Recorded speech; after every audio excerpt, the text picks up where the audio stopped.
Diamondback fans, most of you probably know by this point that the Diamondbacks have traded first baseman Josh Naylor. But that leaves us with a problem because not only in the short term, but especially in the long term, who's going to play first base?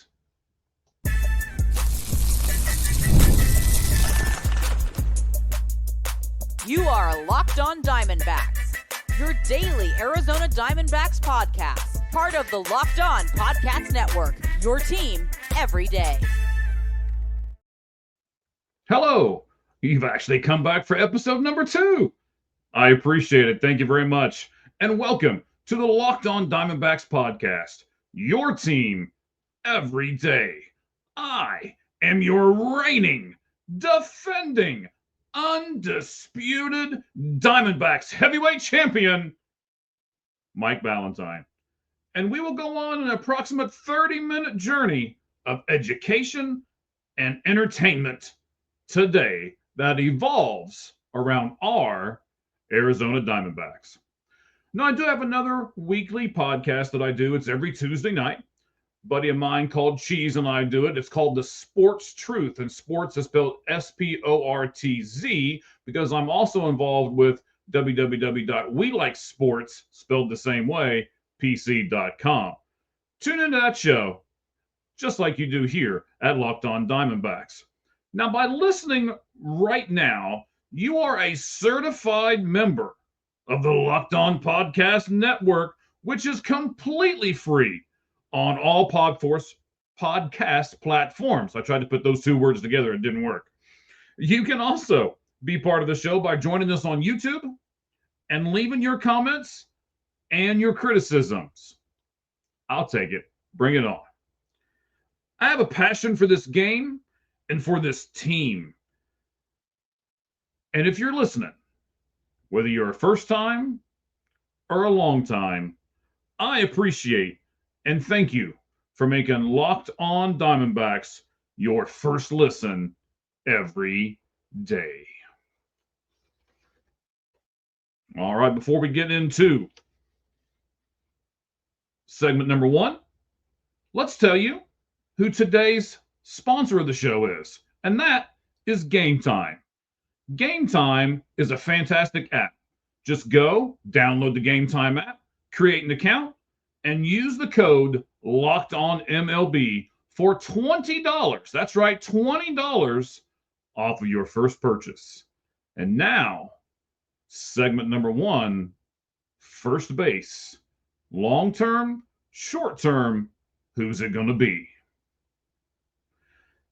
I know today that they called up Tristan English, and I get why they did it. I'll plug our good buddy Michael McDermott here. He's at Michael MCD. I was looking to make sure I got it right. So he is at Michael MC capital D 8393. If you don't follow him on X, you should do so along with us at LO_Diamondbacks. We appreciate you following both today. So he couldn't be recalled until July 28th, barring some kind of injury or something else. Well, today they put Alek Thomas on the bereavement list. From my understanding, he's lost a family member. He's trying to kind of keep everything quiet, and I'm doing, my best to try to honor that he has given to us all. I know when I lose people, I don't like people meddling around in my business, so I'm trying to do the same thing with Alek Thomas. I know he's lost someone. He's in my thoughts, he's in my prayers, and his family is too. I hope you can say the same. So when that happened, they were able to call up Tristan English. So Tristan English played first base for them today. Now you might be asking yourself, what about Pavin Smith? Well, currently, Pavin Smith is on the IL, or the injured list. He has an oblique injury, and just a couple of days ago, he started taking dry swings. So when you're doing something like that, ladies and gentlemen, you're probably still weeks away from actually starting a game. So Pavin Smith is in the building. He's just not able to help them on the field. A little bit of a conundrum here. You don't have Naylor. You don't have Pavin Smith. You've called up a guy from AAA. I thought maybe they would recall Tim Tawa. They've already called him up once, not to go over all the stuff that you can do, but you can call people up and down that entire time. So I thought maybe they'd call him back up. He can play outfield. He could have taken Thomas's spot in the outfield. They actually called up another guy. We'll get to that here in just a little bit. But Tim Tawa has 173 major league plate appearances. He only has 31 hits, 14 RBIs, 13 walks, and 47 Ks. He's got a 200 batting average. No, thank you. I'm glad they didn't call him up today. No, thank you on Tim Tawa. And again, he can play second, he can play first, and he can play in the outfield as well. Now, to be very honest with you, your answer might be a poodle. A sod poodle, that is. Right-handed, age 25, a 258 batting average, and his name in 65 games, 58 hits. Let me give you all of his stats. 15 home runs and 40 RBIs. The sod poodle is Ivan Melendez. I personally would like to see him come up. Let's see what Ivan can do. Melendez was a very highly touted prospect for quite a while. Then he's kind of fallen off here recently, but I'd like to see him come up. Let's give him a shot, and let's see what he can do. Now, the other thing that you can do is really not mess with the roster at all. You can put Marte at first base and put Blaze Alexander, who's been pretty hot over the last week or so, put him at second base. Blaze Alexander's good defensively at second base. His bat's not great, but it's coming around, it seems like.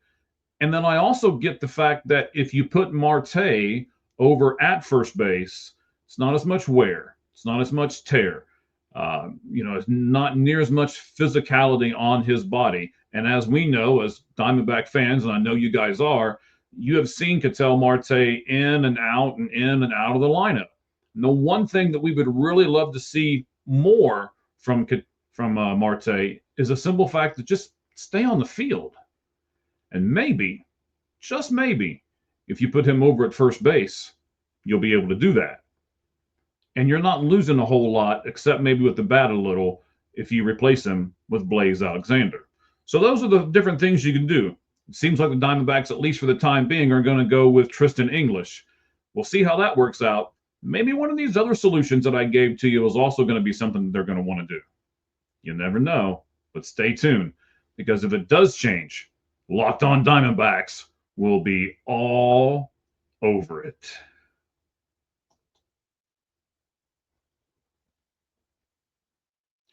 Have you ever decided at the last minute to head to a ball game? Just last minute, you're taking some friends with you, you're taking some family members with you, something like that, right? Man, I know I've done it before. Just at the very last minute, you decide, you know what? Yeah, let's go to a game. Let's see what we got. Let's see what everything is going on there with what's going on with us, and we just love to be able to do that. Game Time can help you with that. That's exactly where it comes into play at. It's the easiest way to grab last-minute tickets without any stress. And here's a great part of it. With the money that you're going to save on tickets, you can then splurge when you get to the ballpark. Maybe buy yourself an extra soda, an extra hot dog. Maybe you take some lovely lady or some gorgeous guy and you go arm in arm with them and you buy them a little something too. Game Time makes buying tickets fast and simple. Prices on the app actually drop as it gets closer to first pitch. And they've got incredible last-minute deals, clever seat views, and the lowest price guarantee that takes the worry out of buying anything from them on their app. Game Time is the official ticketing partner of Locked On MLB, making it easy to browse the app for an exciting upcoming Major League game. Like, I don't know, when the Diamondbacks come back home from this long 9-game road trip, there we go, and they play the Padres. Good interdivisional rivalry, and you may want to get some tickets. But if you do, get them from Game Time. Take the guesswork out of buying tickets with Game Time. Download the app, create an account, and use the code LOCKEDONMLB for $20 off your first purchase. Terms do apply. Again, create an account and redeem code LOCKEDONMLB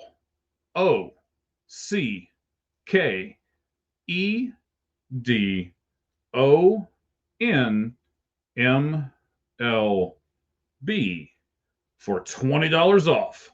Download the Game Time app today. Last minute tickets, lowest prices, guaranteed.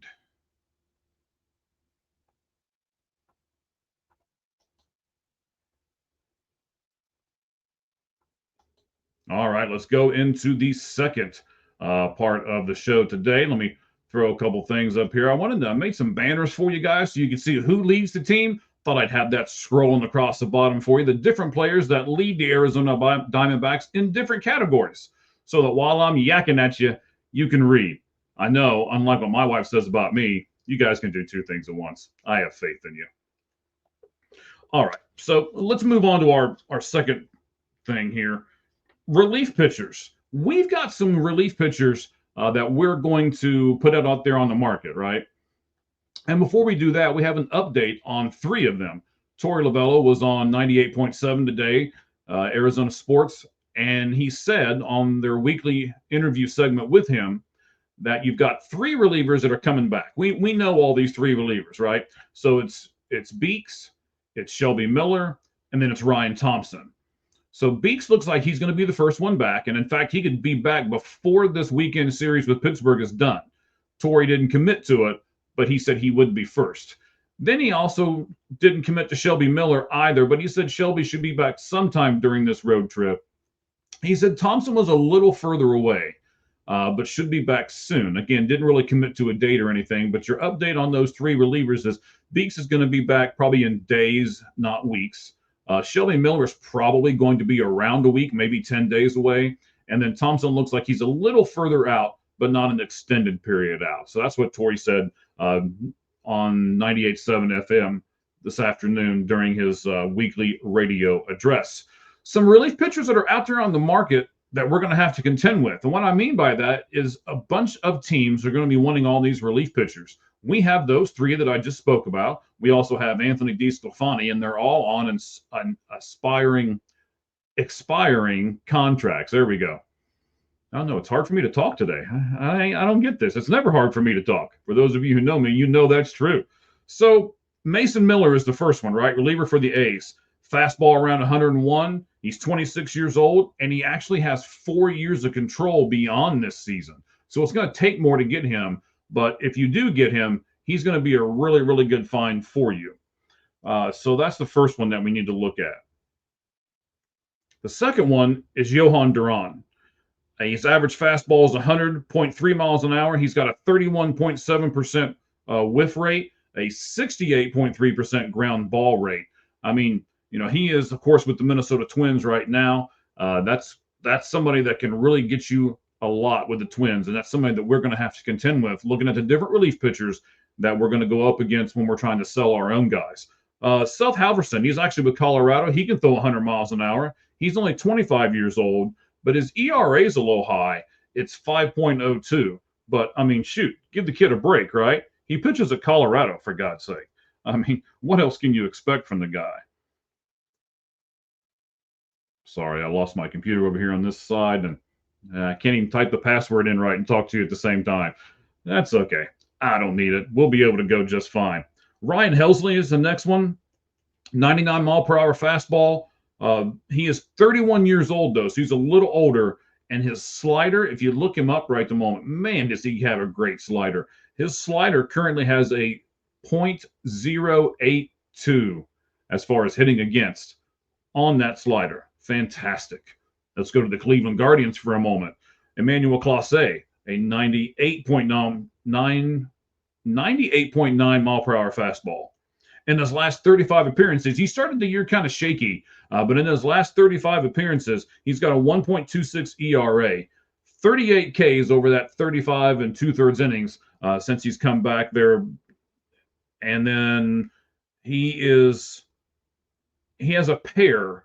That's what I was trying to say. He has a pair of $10 million club options. So in other words, if he would get picked up by someone else, whatever club picks him up, they would then have the opportunity to extend him for 2 more years at $10 million apiece. And it's a club option, so Clase has no say-so over it whatsoever. The club controls all that, and I'm sure that's what they would want.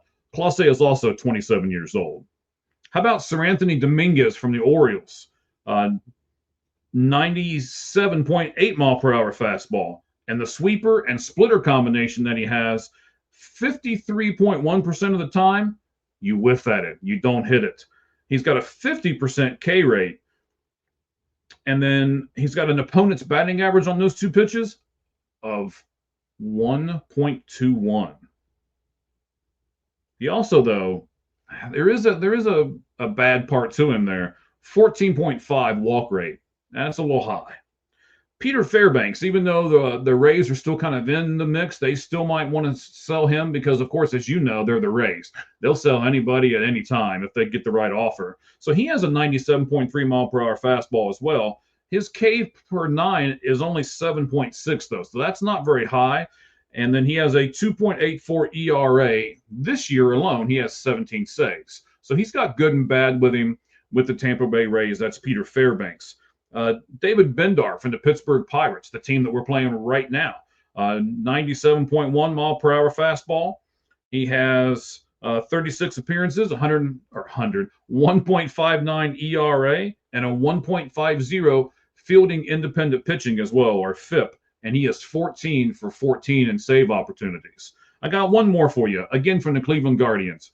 Cade Smith, 96.4 mile per hour fastball. He's only 26 years old, and he's controlled through 2029. That'll really be something I'm sure that a couple teams will look at because of that fact alone. His ERA is 2.35, and his K per 9, you ready for this one? 12.7 strikeouts every 9 innings. That's pretty impressive.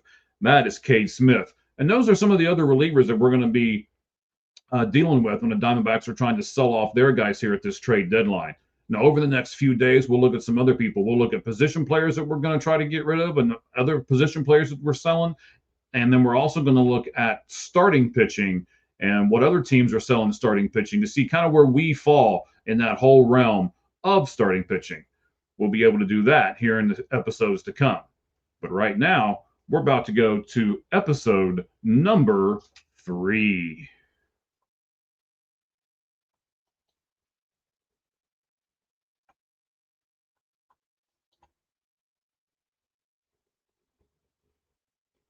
All right, episode number 3 here is Game Day Hub. That's right, Game Day Hub. Let's get the banner right there on the bottom. Oh, you know what? I just realized I need to take that thing off. Hang on. Let me fix this because I don't want to mess this up with our sponsors. They do everything for us. We want to make sure this is all done fairly and correctly. Today's episode is brought to you by Game Time Hue.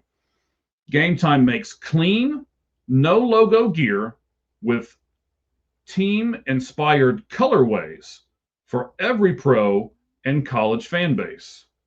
It's all about getting your colors to speak for you with no giant logos, just smart, versatile style that works on game day, on the golf course, or anywhere else in between. I love rocking it on the course. It's subtle, it's stylish, and I can then represent my team. It's kind of like the guy off the bench on the baseball team, right? He doesn't hurt you at all. In fact, he actually adds something to you. The hat pairs perfectly with my usual gear, just like the guy coming off the bench. It doesn't replace any of my team's logo stuff. Again, just like the guy coming off the bench. It just adds to our lineup. And that's what Game Day Hue does for us. It's not just hats. Check out their split shade gloves as well. Made for the golf course, or the perfect gift for that fan who seemingly has everything. Right now, you can get 15% off with code MLB15 at GameDayHue.com. That's GameDayHue.com.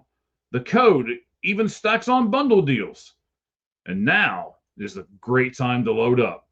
Let your colors talk, because colors speak louder than words. That's GameDayHue.com, code MLB15.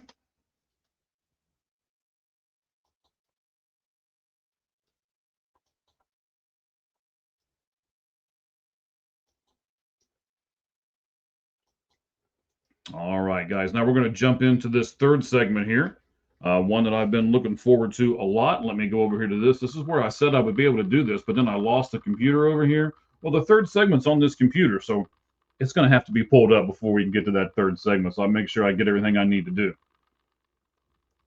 So just bear with me for just a second.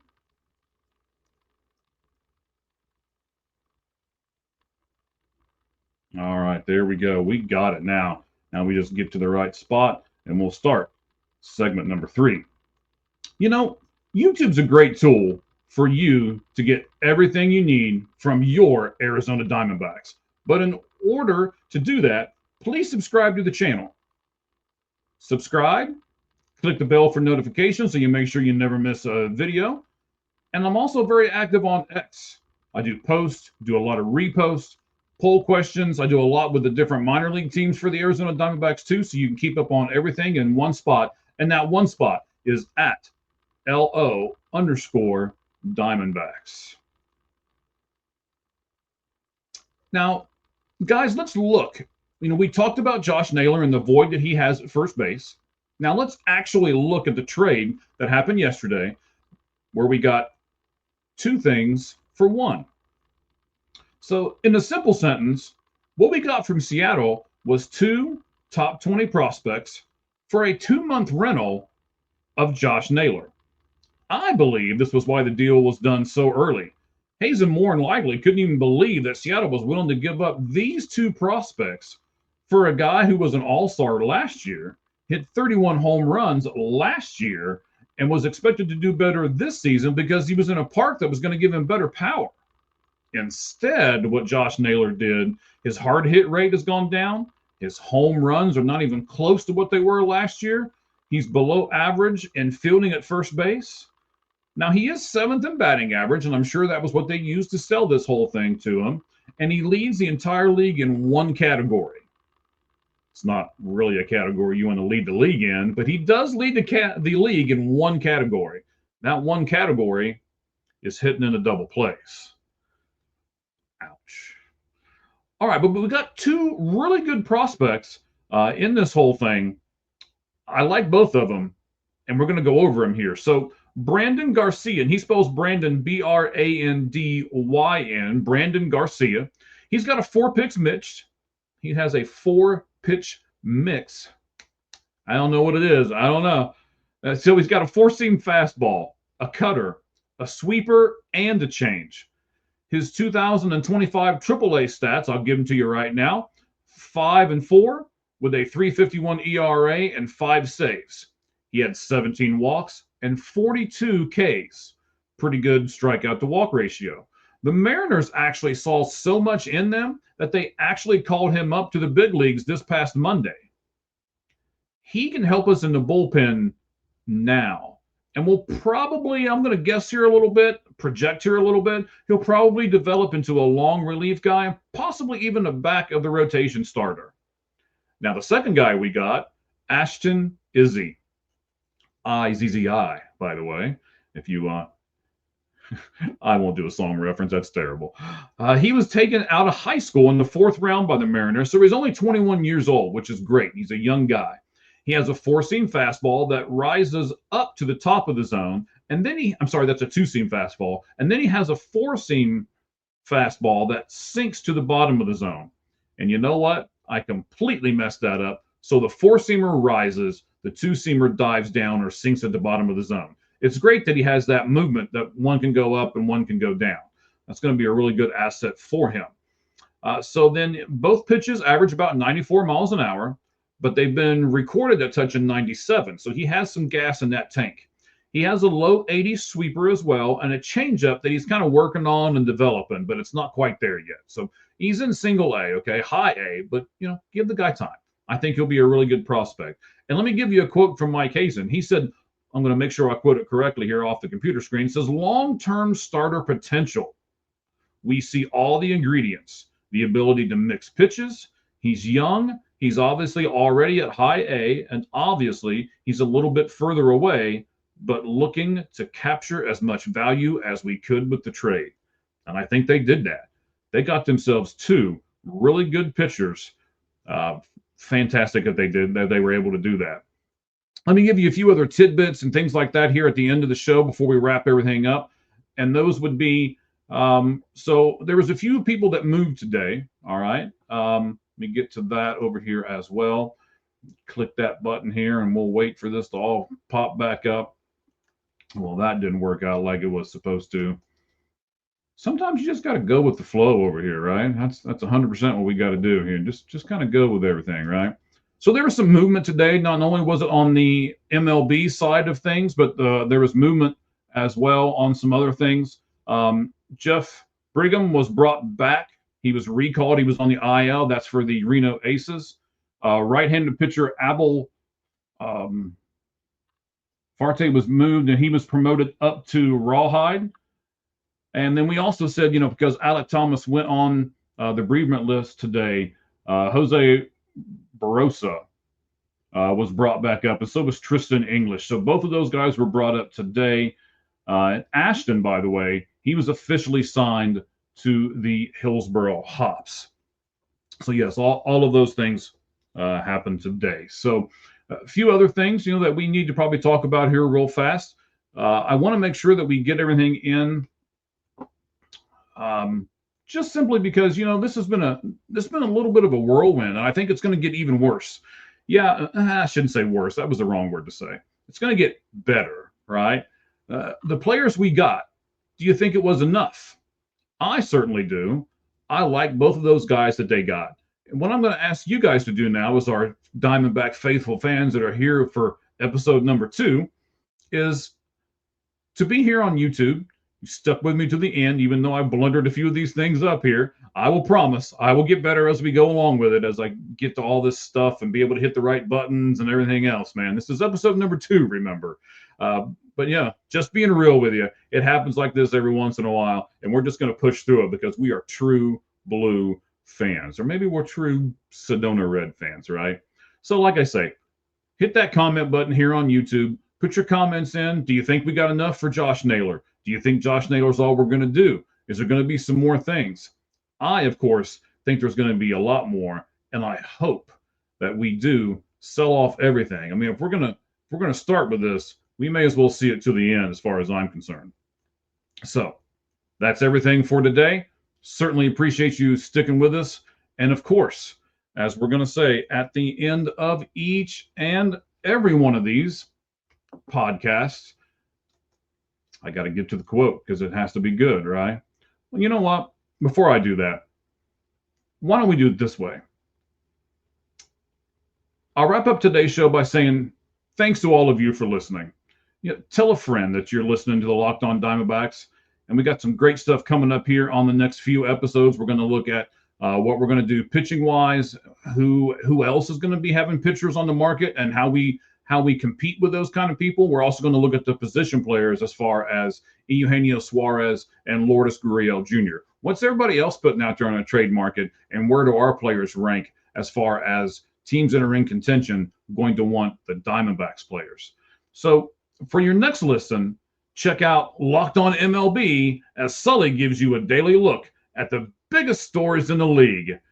And of course, as always, tune in so you can stay locked on. Thank you very much. We appreciate you.